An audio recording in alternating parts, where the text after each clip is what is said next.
What's going on, ladies and gents, boys and girls, guardians of all ages, Joker back again, once again, and look at me! You guys are playing Destiny in 2018, and here I am, talking about Destiny in 2020. What a time to be alive! So the other day, we had a lore discussion about darkness-based guardians, and how that would generally work, and how I find the concept as a whole to be rather silly. The lore basically states that, sure, it's possible, but every time we've seen a Guardian start to take hold of the darkness as if it was their own, it turns them into raving psychopaths. Sure, Bungie could retcon something, but as it stands now, that's the short of it. To me, this sort of makes sense. Darkness and evil have been portrayed in Destiny as an easy path to power, power for the sake of power, nothing more, nothing less.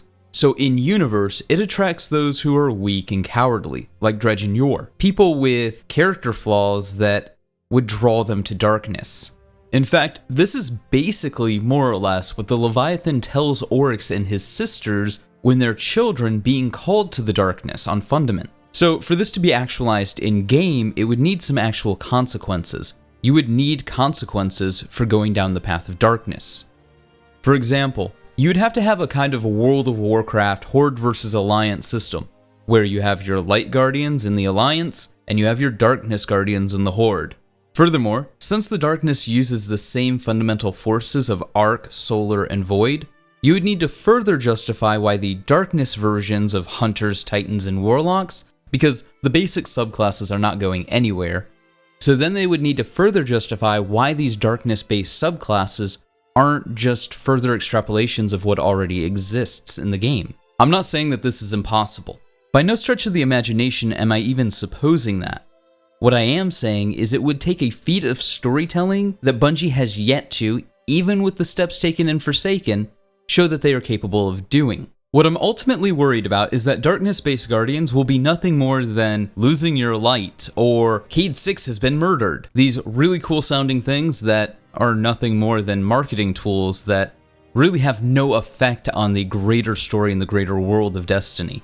I mean, look at the death of Cayde 6. Cayde 6 really didn't have to die to tell the story of Forsaken. All that was required was Petra going, "Hey Guardian, Aldrin has broken out these really big badass Fallen from the Prison of Elders, and they're wreaking havoc on the Tangled Shore. You mind coming and helping me out?"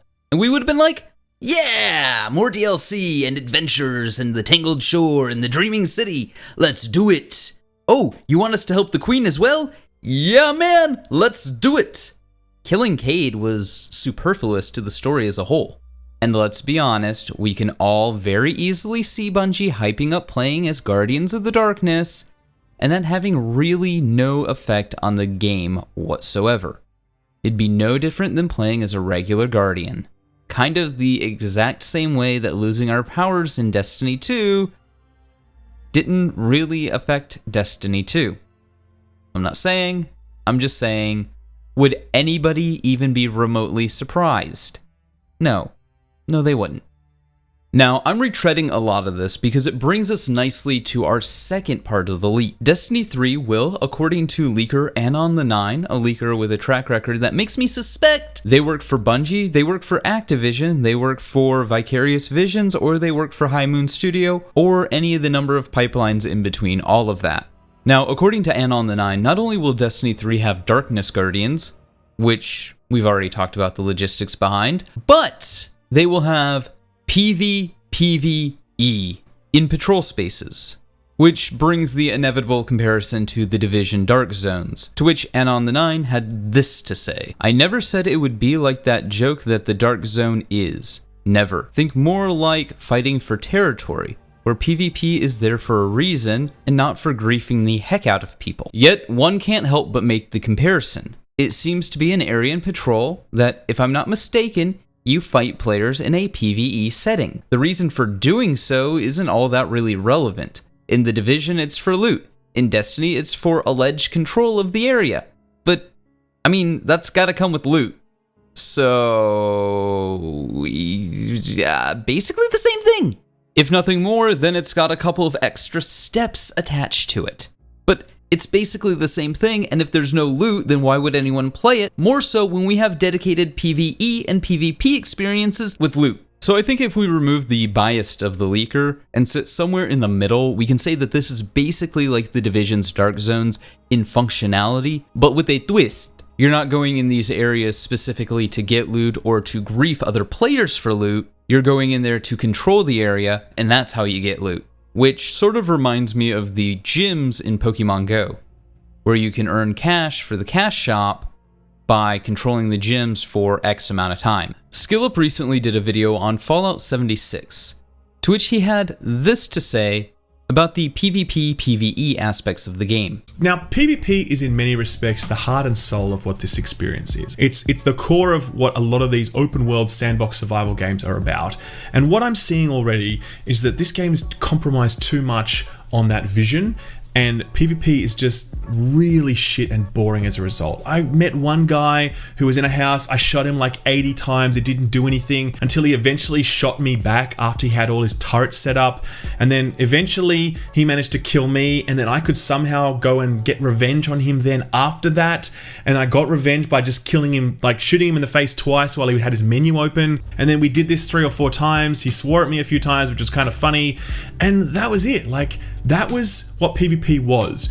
Because what the developers have not done is made a commitment to say, we are going to make a PvP game with tension inherent around it. We're going to build rewards around that. We're going to build risk and reward frameworks. What they've done instead is this awkward compromise where PvE players are probably going to be disappointed because they'd like to just get on with their business without being hassled, and PvP players are going to be pissed off because they'd like to be able to PvP and they just keep getting ignored by PvE players. It's very similar to something like the Dark Zone in the Division, where you have 2 players with very different objectives and goals meeting in a space and then having to just kind of awkwardly coexist, with both of them not being satisfied with what's taking place. This same message applies to this hypothetical PvPvE, not Dark Zone area that may or may not be in Destiny 3. Destiny is primarily played by PvE players. So forcing PvE players to coexist with PvP players in a setting that can't be ignored, like Gambit can be ignored, Crucible can be ignored, raids can be ignored. It's just going to create a poor experience for everybody involved because you have players with very different goals engaging in content where both goals are extremely legitimate. Somebody wants to go into this zone and kill PvE players all day long, just griefing them because they want to control the territory, because they want to get the cool loot. That is legitimate. Somebody wants to go in and PvE and get PvE stuff from doing that, whatever that may be, that is also legitimate. And then you have this PvE player who's just minding their own business, doing their thing, being killed by some PvP player who's sniping on the other side of the map, and they're just doing it because that's what they're there to do. And both are legitimate ways to interact with the game, but neither player is going to be happy about it, more so the PvE player.